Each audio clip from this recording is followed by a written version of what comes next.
Hello বন্ধুরা, আপনাদের মাঝে আজকে নিয়ে আসলাম অভিশপ্ত বিল।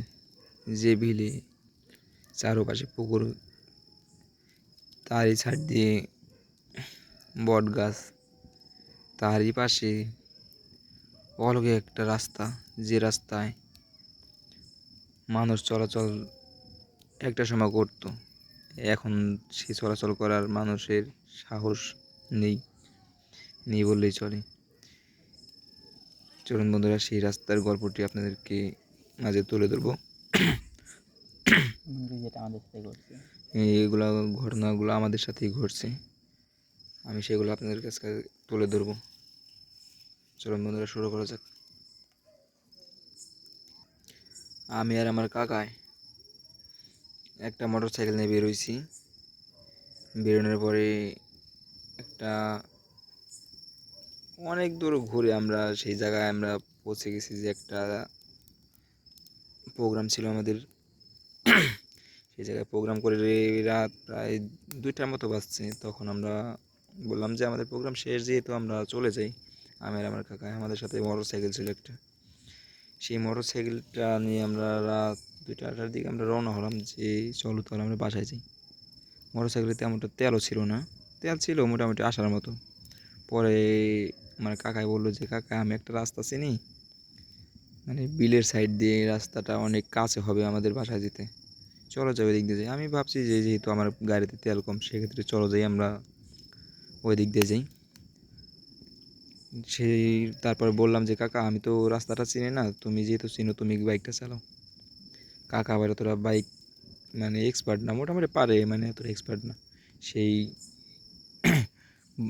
সেই অভিশপ্ত বিলের পাশে নিয়ে যে এরকম ঘটনা ঘটাবে কাকা, আমি কল্পনা করি নাই। তাহলে আমি গাড়িটা অবশ্য আগে দিতাম না। তাহলে বললাম যে কাকা, ধরো গাড়ি চালাও, তুমি চিনো রাস্তা, তাহলে চলো যাই। আমার যেহেতু কাছে হবে, আমার যে দিক দিয়ে আমি আসছি ওই দিক দিয়ে যাইতে হলে আমার একটু গাড়ির তেল শর্ট পড়তে পারে, মানে আমি লেবেল করে তেলটা ভরেছিলাম, কিন্তু একটু ঘোরাবে ফেরা একটু বেশি হয়েছে, এর জন্যে এদিকে তেলের পাম্পও নয়, আমি তেলও ভরতে পারিনি। বললাম যে কাকা চলো যাই, তুমি যেহেতু চিনো এদিকে রাস্তা, চলো, আমাদের তাড়াতাড়ি বাসায় যাওয়া হবে না এবং আমার তেলও সাশ্রয় হবে না। পরে কাকাই বললো যে ঠিক আছে চলো। পরে বাইকটা নিল, নেওয়ার পরে সেই অভিশপ্ত বিলের প্রায় আমরা 1 কিলো আগেই আমার কাকার পিছনে আমি বসে রয়েছি, কাকা আমার সামনে বাইক চালাতেছে।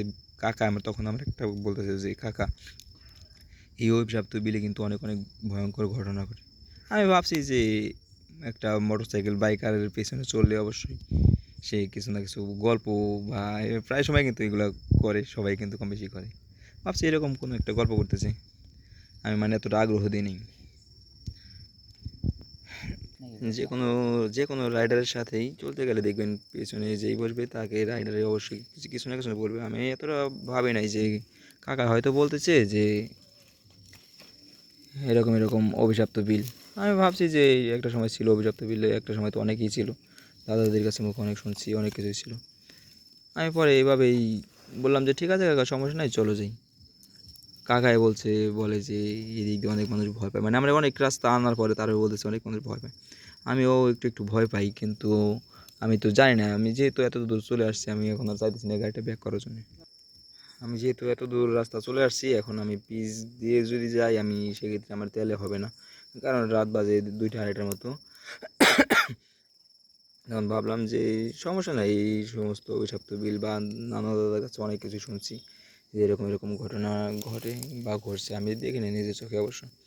আমি আর কাকায় সেই রাস্তাতে যাইতেছি যাওয়ার পরে কাকায় বলতেছে যে কাকা, তোমার ফোনে যদি চার্জ থাকে সেক্ষেত্রে এই বিলটা একটা ব্লক করো। আমি ভাবলাম যে না, ব্লক করার প্রয়োজন নাই, অনেক রাত হয়েছে, একটু একটু শীতও পড়ছে। পরে বললাম যে কাকা সমস্যা নাই, তুমি চলে যাও ওই দিক দিয়ে। কাকা আমার এতটা বলেও না যে ওই দিক দিয়ে আমার হাইটা যেতে হবে, এতটা রাস্তা ভাঙ্গাচোরা, মানে অনেক দূর একটা বিল। বিল প্রায় 3 কিলোর মতো, ওইটুকুর ভিতরে মানে জায়গায় জায়গায় অনেকটাই ভাঙ্গা আছে, যে জায়গায় আমি মোটর সাইকেল মানে একজন নেওয়াও কষ্ট হয়ে যায়, মানে আমার নামাই দিকে আমি জানতাম না এতটা, মানে পরে অনেক দূর আসছি, প্রায় বিলের কাছাকাছি আসছি। বিলের প্রথম স্টেপে হচ্ছে আপনার একটা পুকুরের মানে কান্দা দিয়ে মানে একটা রাস্তা উঠতে হবে, সেই কান্দা দিয়ে রাস্তা উঠতে হবে। কাকাই বলতেছে কাকা একটু তুমি পিছন থেকে নামো, আমি একা যাইতে একটু মানে ডাবলিং যাইতে একটু সমস্যা হইব। পরে বললাম যে কেন কাকা যে কী হয়েছে, পরে বলতেছে যে যে পুকুরটা পার হলেই এই সুন্দর রাস্তা। আমি বললাম ঠিক আছে, সুন্দর রাস্তা তাহলে নামি। একটা পুকুর পার হওয়ার পরে বন্ধুরা আমি মানে এটা কল্পনা করিনি, একটা পুকুর পার হওয়ার পরে কাকায় তো এতটা ভালো ড্রাইভার ছিল না। মানে আমি প্রায় 20-30 মিটার দূরে মানে মোটর সাইকেলে টানতে সে চলে গেছে। চলে যাওয়ার পরে মানে এতটা আমার পাশ দিয়ে এতটা একটা মানে ছায়া বয়ে গেছে, মানে একটা অন্যরকম একটা বাতাস বয়ে গেছে। তখন আমি বুঝতে পারছি ওই সেই অভিশপ্ত বিলটা কি, এই সেই অভিশপ্ত বিল যেটা মানুষকে এরকমটা ভয় দেখায়। যে আমি ভয়ে মানে তখন আমি কাকায় বলতে পারতেছি না যে কাকা তুমি ব্যাগ আসো, কারণ সে কাকায় আমার আসতে পারবে না। কাকায় আমার অনেক সামনে চলে গেছে এমনকি বাইক নিয়ে। আমি ফোনের লাইট ধরে হাঁটতেছি, আমার পাশ দিয়ে মানে একটা বাতাস বয়ে গেলো, আমি মানে ভয়ে আমি কাকাকে ডাকও দিতে পারতেছি না। পরে আমি আস্তে আস্তে আগে গেলাম, একদিন পরে কাকার গাড়ির পিছনে উঠলাম, ওঠার পরে বলতেছে যে আমি কাকারে বললাম যে কাকা তাহলে কি সেই অভিশপ্ত বিলটা এটাই? কাকাই বললো হ্যাঁ কেন? আমি বললাম না কাকা কিছু হয় নাই, কারণ এইরকম কোনো একটা ঘটনা ঘটলে সাথে সাথে বলতে নেই, কারণ এগুলো বললে মানে হয়তো তার কোনো ক্ষতি করার চেষ্টা করে। আমি কিছুই বলিনি, আমি ভাবছি যে আমার কোনো একটা মনের ভুল। পরে কাকাই আমার বললো যে ঠিক আছে সমস্যা নেই, ভয় পেও না, আমি আছি, এদিক দিয়ে আমরা প্রতিনিয়ত যাতায়াত করি। পরে মোটর সাইকেল কাকায় আস্তে আস্তে চালাইয়া যেতেছিল, মানে একটা ভাঙা চলে আসছিল।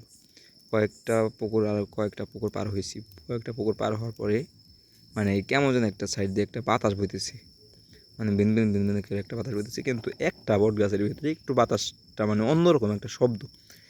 মানে সবগুলা যে একদিকে বাতাস বইতেছে সেই দিকে বাতাস না বই সে অন্যদিকে বাতাস বইতেছে, মানে এই জ্যোৎস্না রাত একটু একটু বোঝা যাইতেছে যে এই গাছটার ভিতরে শুধু অন্যরকম একটা বাতাস বইতেছে। কাকায় মানে রানিং ছিল তো মোটর সাইকেল, মানে বুঝতে পারে নাই। আমি পরে বলছি কাকা দেখো তো এই জায়গায় বাতাসটা কীরকম, মানে ভয়ঙ্কর ভয়ঙ্কর মনে হচ্ছে না? কাকায় ওই জায়গায় থেকেই বলতেছি হ কাকা এরকমটাই তো। পরে বাইকটা ব্রেক করছি, ব্রেক করার পরে মানে কাকার গায়ের লোম তো দাঁড়িয়ে গেছে যে কাকা এদিক দিয়ে যাতায়াত করে, তাই ও কি মানে এরকম একটা অলৌকিক একটা ঘটনা যদি সামনে এসে পড়ে। কাকার গায়ের লোম দাঁড়িয়ে গেছে, কাকাই বলতেছে কাকা ঘটনা ব্যাপার না। আমি যে কাকারে যে বলবো যে কাকা চলো যে আমরা যেদিক দিয়ে আমরা আগে আসছি আমরা সেদিক দিয়ে চলে যাই, কাকা মানে আমার এই সাহসটা হইতেছে না, কারণ আমাদের পেট্রোলও হবে না, আমাদের গাড়িতে এতটাও তেল নেই। আর আমি মনে মনে করতেছি যে আল্লাহ এই বিলের ভিতরে যেন আমাদের গাড়ি আটকে না পড়ে, কারণ আমার গাড়িতে তেল নেই। দ্বিতীয়ত জায়গায় অনেক ভাঙাচোরা রাস্তা, ভাঙাচোরা রাস্তায় তেলটা একটু বেশি খায়। এরকম ঘটনার ভিতরে কাকাই ব্রেক করছি, ব্রেক করার পরে আমি মানে বললাম যে কাকা সমস্ত জায়গায় দাঁড়ানোর প্রয়োজন নাই, তুমি আস্তে আস্তে গাড়ি চালাও। চালানোর কথা বলছি তখনই দেখি সামনে আরেকটু রাস্তা, মানে একটু ভাঙাচোরা রাস্তা। কাকা বলতেছে কাকা একটু একটু হাইটা দিতেও। তখন আমি মানে বলছি যে কাকা আমি একা আমি হাইটা যেতে পারবো না কাকা। পরে বলতেছে কাকা বলতেছে কয় তুমি তো তোমার নিয়ে তো আমি গাড়ি চালাতে পারবো না, কারণ একটা পুকুর নামতে হবে আবার উঠতে হবে। কাকা বলতেছে যে আমি তো একটা লোক নিয়ে চালাতে পারবো না। কাকাই বলতেছে যে আমি এতটা ভালো ড্রাইভারও না, তাহলে তুমি চালাও। আমি যে একা যে সামনে যাবো আমি তাও ভয় করতেছি, আমি কাকার সাথে যেতে পারতেছি না। আবার যে জায়গায় যে জোরে পিক আপ বাইরে গাড়ি চালাবো আমার গাড়ির তেলও শর্ট, মানে এতটা ভয়ে মানে বন্ধুরা আমি বলে বোঝাতে পারবো না। প্রায় 3 কিলোর সেই অভিশপ্ত অভিশপ্ত বিলটি 3 কিলো, প্রায়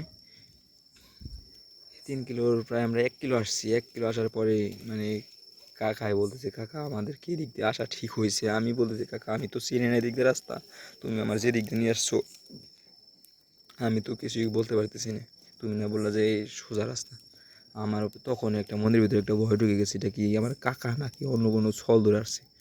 মানে আমার এরকম একটা ভয় আসছে যে যদি এই কাকা যদি এখন আমার সাথে 2 নম্বর করে আমি এই জায়গা থেকে বেঁচে ফিরবো না বন্ধুরা। কারণ এরকম কিন্তু অনেকেই ঘটে যে একটা মানুষ না, সে মানুষের ছল ধরে সে অনেকেই নিয়ে যায়। পরে আমি কাকার সাথে মানে অন্যরকম একটা কথা বলার চেষ্টা করলাম, কাকাকে বললাম যে কাকা তোমার কাছে কোনো লাইটার ওইটার আছে? কাকাই বললো না আমার কাছে কোনো লাইটার নেই। আমার কাছে কোনো লাইটার নেই, কারণ আমরা স্মোকিং করি না। তখনও আমাদের মানে মনের ভিতরে আর একটু বেশি ভয় ঢুকে গেল যে আমাদের কাছে আগুন নাই। আগুন থাকলে তাও অন্য একটা কথা ছিল যে ভূত বা শয়তানে অনেকটা ভয় পায়। বন্ধুরা সামনে যে কি ঘটলো আপনাদের কাছে আজকে সবই শেয়ার করবো। আমরা মানে এতটা ভয় পেয়েছি তা বলার মতো না বন্ধুরা। তারপর যে গাড়ি ভাঙাচোরা রাস্তা ওঠার পরে আমি মানে কাকা আমারে বলছে যে তখন গাড়িতে আমি উঠলাম, ওঠার পরে কাকাকে বললাম যে কাকা চলো যাই তাহলে, আস্তে আস্তে চলা যাক। পরে আমার কাকায় ফুল সাহস দিতেছে যে কাকা তুমি ভয় পেও না, আমি আছি। আমি তো তখন ফুল সাহস যে কিচ্ছু হবে না, আল্লাহ ভরসা। তারপর মানে ওই জায়গায় হয়তো কয়েকটা বিলের ভিতরে চারোপাশ দিয়ে বট গাছ, চারোপাশ দিয়ে অনেক ইঁদুরের দর, যেহেতু আপনারা বুঝছেনই যে একটা দুই সাইড দিয়ে পুকুর, সাইড দিয়ে বট গাছের কাঁদা দিয়ে কি এমন একটা হতে পারে যে ইঁদুরের দর ছিল। যখন পানি শুকায় যায় তখন ইঁদুরের দর করে, আর যখন পানি ভর্তি হয় তখন আবার ওই দিক দিয়ে মাছ থাকে, বাইম মাছ, মানে নানান ধরনের মাছ থাকে। তখন শুকানো ছিল, সাইডের মানে একটু ফাঁকা ফাঁকা ছিল বট গাছে। আমি জানি যে বট গাছে অনেক কিছুই মানে থাকে। আমি একটু আস্তে আস্তে এগোনোর পরে মানে মোটরসাইকেলটা আস্তে আস্তে এগোনোর পরে আমি মোটরসাইকেল একটা ডেক দিছি, মানে কারণ মোটরসাইকেল একটা বন্ধ হওয়ার আগে একটু ডেক দেয়, কয়েকটা ডেক দেওয়ার সময় মানে ডেক দেওয়ার সাথে সাথেই কাকা আমার মোটরসাইকেলটা বন্ধ করে ফেলছে। আমি তো তখন মানে ভয়ে আমার শরীর কাজ করতেছিল না, কারণ এটা কি আমার সেই কাকা না অন্য কোনো কিছু, নাকি অন্য কেউ আমাকে সেখান থেকে নিয়ে আসলো। আমি মানে ভয়ে আমি কিছু বলতে পারতেছি না। আমি পরে কাকার শরীরে যেটা আজ করবো, স্পর্শ করবো, তাও আমার কেমন জানি ভয় করতেছে যে এটা কি আমার সেই কাকা। তারপর আমি একটু সাহস করে মানে একটু লাউড গলায় বলছি যে কাকা ভয় পাও না, আমি আছি। কাকা আমার সাথে এরকমভাবে মানে বলছে যে হ কাকা আমিও আছি, কাকা ভয় পাও না। তারপর মানে একটা বন্ধুকে ফোন দিলাম, সে বন্ধু তুই কোথায়, একটু আমাদেরকে একটু হেল্প কর না, আমার গাড়িটা বন্ধ হয়ে গেছে। বন্ধু বলতেছে যে বন্ধু আমি এক জায়গায়, আমি একটু মানে অনেক দূরে ঢাকার একটা জায়গায় আসছি, আমি একটু অসুবিধার ভিতরে আছি বন্ধু, আমি এখন আসতে পারবো না, তোর একটু ম্যানেজ কর বা অন্য কাউরে ফোন দিই। আমি অন্য কাউরে অনেকবারই ফোন দিছি, কিন্তু সে কেউ ফোন ধরতেছে না। একটা বন্ধু ধরছে, তো আমাদেরকে এইগুলা বলতেছে বন্ধুরা। তারপর আমরা মানে বন্ধুদের সাথে মানে বিরক্ত হয়ে বলছে যে আমরা যদি এই জায়গায় আমাদের যদি এই জায়গায় যদি কোনো একটা কিছু ঘটেও যায়, আমরা তাও আর বন্ধু বান্ধবের কাছে কখনো হেল্প চাবো না, কারণ রাত 2টা 2:30টার দিকে এইরকম ঘটনা ঘটার পরে বন্ধুর কাছে ফোন দিয়েছি, বন্ধুর কাছে কোনো আমি রেসপন্স পাইনি। সেক্ষেত্রে আমি আর বন্ধুকে ফোন দেবো না। আমি গাড়ি স্টার্ট দেওয়ার চেষ্টা করতেছি, অনেকক্ষণ যাবৎ গাড়ি স্টার্ট দেওয়ার চেষ্টা করতেছি, কিন্তু স্টার্ট ধরছে না। প্রায় আমরা 1500 মিটার চলে আসছি, আর 1500 মিটার আছি। পরে আমার কাকাই বলতেছে যে চলো তো কাই যাই কাকা, মানে হাঁটতে থাকি। পরে এখন কিছু তো করণীয় নাই, যেহেতু তেল নেই। এরকম অলৌকিক বা এরকম ভয়ঙ্কর জায়গায় এসে গাড়ি বন্ধ হলেও সে জায়গায় দেখানো ছাড়া কোনো উপায় নেই, কারণ আমাদের কাছে পেট্রোল নেই, টাকা থাকলেও পেট্রোল নেই। কাকায় ভয় না পেয়ে সেই রাস্তাতে ধাকাতে একটা জায়গায় যে আমরা গাড়িটা ফেসে গেল, যে গাড়িটা দুজনে মিলে আর উঠাইতে পারতেছি না। যে একটা কেদা, মানে দুইটা পুকুরের মাঝখান দিয়ে মানে পানি চলাচল করে, সেই জায়গায় একটা কেদা মাটি, সেই জায়গায় যে গেছে গাড়ি আটকে গেছে। মানে দুজন কাকা বাজতে আমরা কিছুই করতে পারতেছি না, যে কারো যে ডাক দিব আমরা, সেই মানে কোনো আশেপাশে কোনো লোক নেই। যেহেতু এই পাশে 1500 মিটার, এই পাশে 1500 মিটার, 3 কিলোর চকটা, সেই বিলটা 3 কিলো বিল, সেই বিলের এই পাশে ও পাশে কোনো লোকজন নেই, কারণ এই দিক দিয়ে মানুষ চলাফেরা করে না, ভয়ঙ্কর জন্যে।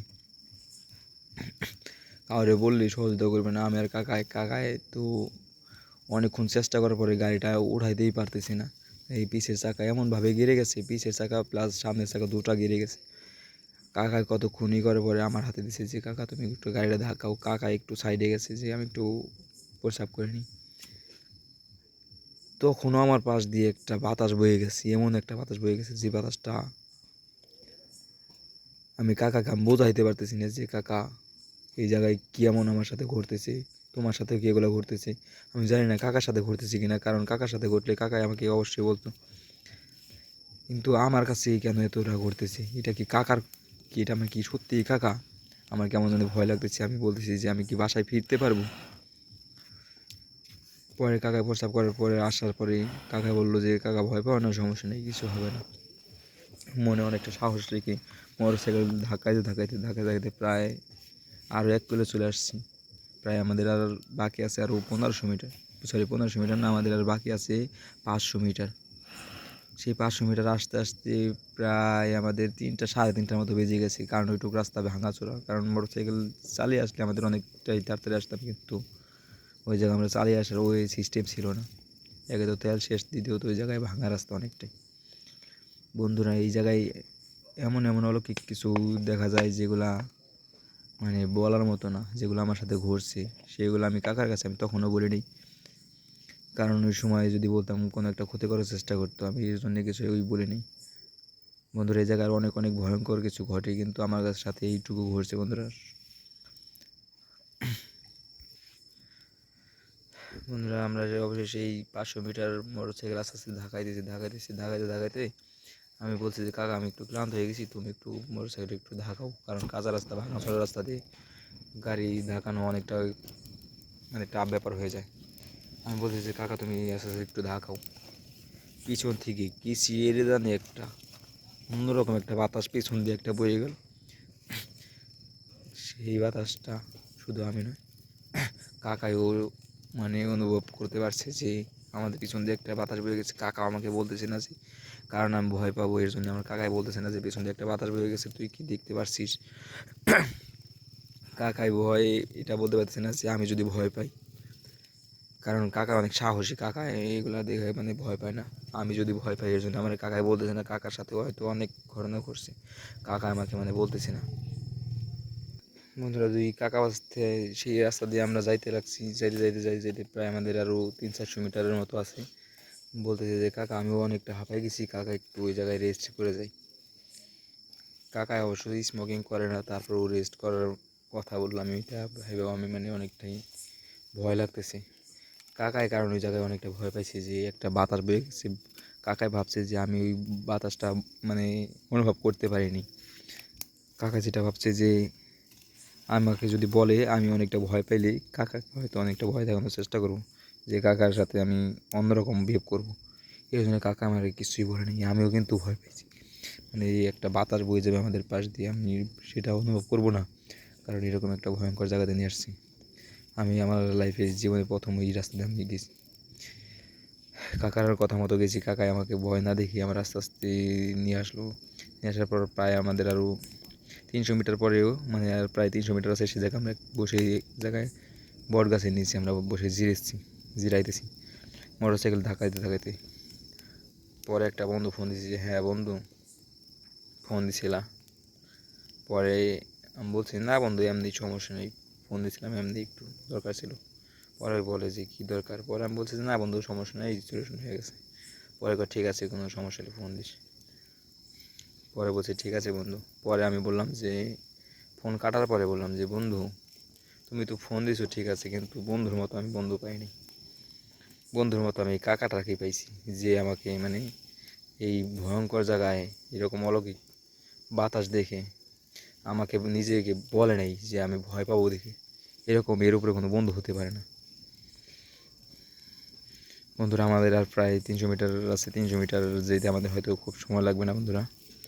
300 মিটার আস্তে আস্তে হেঁটে যেতে আরও কয়েকটা অলৌকিক কিছু দেখছি। তারপর একটু পিছের দিকে আমরা তাকাইলাম যে কাকা একটু দেখি কত দূর রাস্তা আসছি। পরে আমি দেখলাম যে এপার থেকে ওপারের বাড়িঘরের লাইটগুলো দেখা যায় না, একটু একটু দেখা যায়, মানে যেটা মানে ক্যামেরার মাধ্যমে ধরা যাবে না।